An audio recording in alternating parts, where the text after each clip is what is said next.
Hey gun people, gonna do a thing on lasering. Now they sell lasers. This is just these I think Crimson Trace grips or whatever it is for the laser on the gun. So when I press this button, yeah, I know I'm lasering my hand. A laser comes on, and that's the little button right here. So when you grab the gun, I can either have the laser on or I can tighten my grip and turn the laser on. And you notice that flash when I'm coming across this lens? That's what happens when you put a laser on an airplane. So the reason why I'm doing this video is there was a recent incident here in Texas where they were giving all this footage about, people are shining lasers at aircraft and it's a federal offense, and if we find you it's 5 years in prison and a fine. And that's true. Title 18 U.S. Code.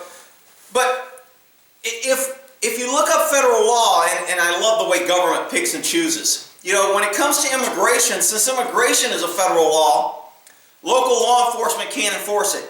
The feds claim rights. That's our job. You can't do it. But when it comes to laser in aircraft, which is a federal law for the FAA, saying you can't shine a laser at aircraft, now all of a sudden the locals are all into, we're going to find you, we're going to arrest you, we're going to put up the police helicopter, we're going to go find you. The odds of them finding you if you laser a plane, slim to none.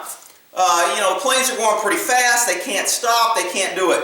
Obviously, if it's a smaller plane low, they could circle and say it came from this house and call the cops and get you in that way. But if you're hitting a plane, a commercial aircraft or some aircraft way up high, the odds of them finding you is slim to none. Now, I'm not sure why you want to do that in this day and age, but there is a good use for lasering in aircraft.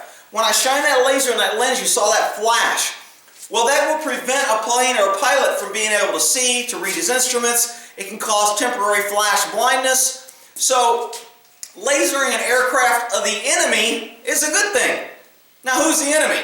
Well, if you're, out in the desert and some conflict that we stick our nose in somewhere in the world, the enemy may be whoever is designed. In the United States, if the government becomes the enemy, or in any other country where you have a tyrannical government and the government becomes an enemy, the fact that citizens have lasers, those are a huge asset to blind people, to distract people, to impair their ability to see. So again, lasers are a good thing depending on how they're used. If you flash a commercial pilot when he's landing and he crashes a plane, you kill everybody because you're being a dumbass, well, not a good thing. If you flash the enemy in the eyes and he can't see where he's bombing, he can't go on and bomb other targets. If you have multiple people giving multiple lasers at multiple directions in a cockpit, it's very hard for them to fly. They're going to divert whatever mission they're on because they're going to crash. They can't see. So lasers, like most things, can be used for good or bad. I think everybody ought to have a few lasers in their repertoire of defensive things or offensive things. Again, a laser on a gun, it helps give immediate. People are like, I'm going to get a gun, I'm going to get a laser. Unless you practice with a laser and you understand it, it's kind of cool to have, but a laser is more for not when I'm holding my gun up with my sights. Once I sight the laser in, I can hold that gun anywhere and put that laser anywhere I want because I'm doing immediate correction. If I have my sights over here, I can't see my sights unless they're here to do immediate correction. However, if I have a laser, I know the gun's loaded. If it bothers you that I'm pointing at the screen, then unclick and get the hell out of here, you damn whiners. So if I have a laser, I don't need to look at my sights. I can look at the target and go ahead and get this right in that lens, and I know when to shoot and where my gun's pointing. So a laser is more for not when you're using your sights to look at the laser. A laser is more if I'm going to shoot from the hip.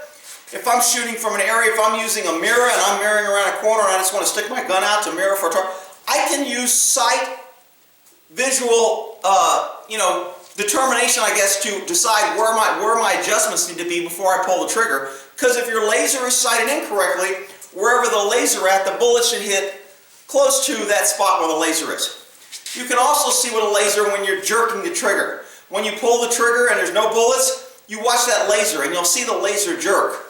A laser is also good to see how steady your stance is. If you point a gun with a laser, in your laser you'll notice either a figure eight or a back and forth. You'll notice how much natural movement you have. You're breathing, You know, when you take a breath, if you're in a prone position, you take a breath, you go up, your shoulders, all these things that affect accuracy, a laser will show that. But I think you ought to have a laser. I like a laser. I just find it funny that the government, you know, the states are always complaining about the feds and this and that, and the feds are always telling the states what they can't do and what you can't enforce, and you can't enforce immigration because that's federal law.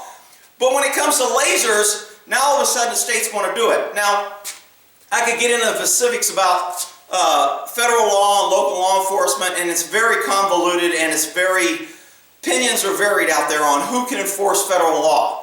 Okay, I think if it's a law of the land, any peace officer can enforce it. However, when we arrest somebody for a federal crime, I did a crazy crop story on counterfeiting.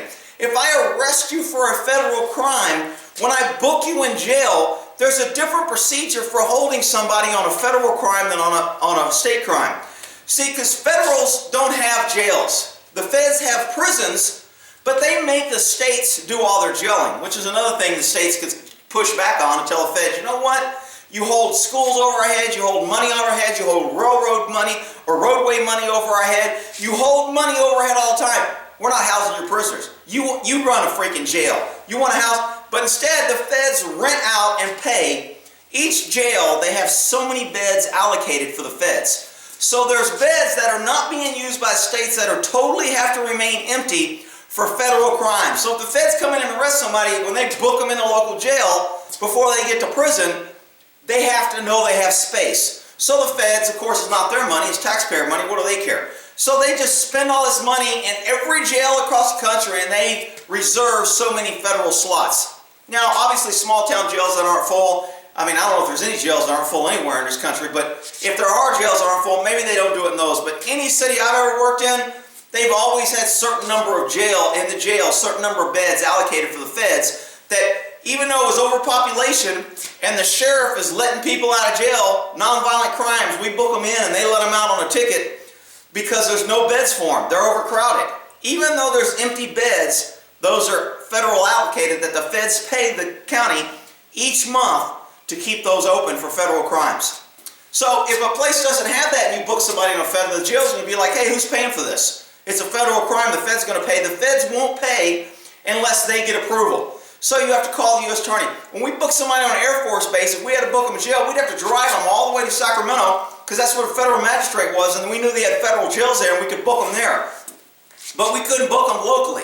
I think they changed that over time where we could book them locally, especially if it was for state crime, if it was low crime. But when it was a federal crime, if they were on a base and they did something in what's called exclusive jurisdiction, or only federal law applies, and we arrest you in that jurisdiction, we can't technically charge you with a state crime. We have to charge you with Title 18 crime of the Fed statute.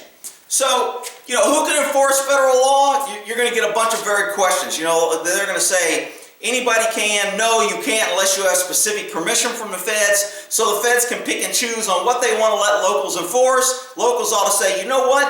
We either enforce them all or we enforce them none, or you do your damn federal crime. And we'll take care of our state crime and not do Fed crime. But no, the states are, you know, bound down to the dollar, to the feds, so the feds can take over every damn thing. So anyway, that's lasers. They were doing about it. If you don't have a laser, you can order them. Not even on your gun. They have laser pointers. They have some really high-powered lasers that will put out much more of a flash. You know, green and blue seem to be the two common colors now. But anyway, that's on lasers. Hope that helps.